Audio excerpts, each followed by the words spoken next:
सानेहा गुल प्लाजा कराची 6 अफराद जाँ बहक 3 जख्मी, इमारत मकदूश, फायर ब्रिगेड रिपोर्ट। सदर का गुल प्लाजा जो कभी कारोबार की अलामत था आज राख का ढेर बन चुका है। रात के अंधेरे में 9:45 से 10:15 बजे के दरमियान अचानक आग भड़की और फिर आग ने रहम नहीं किया।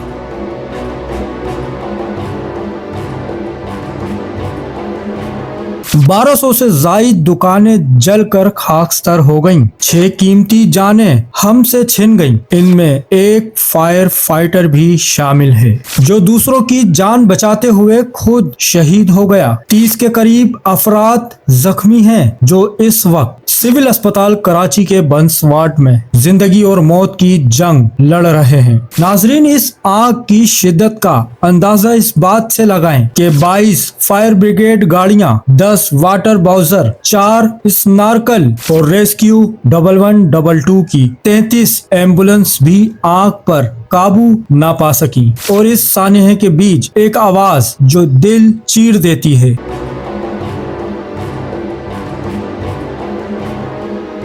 गुल प्लाजा के अंदर काम करने वाले आरिफ की आखिरी की गई कॉल में सदा, मेरा दम घुट रहा है। ये सिर्फ एक जुमला नहीं, ये हमारे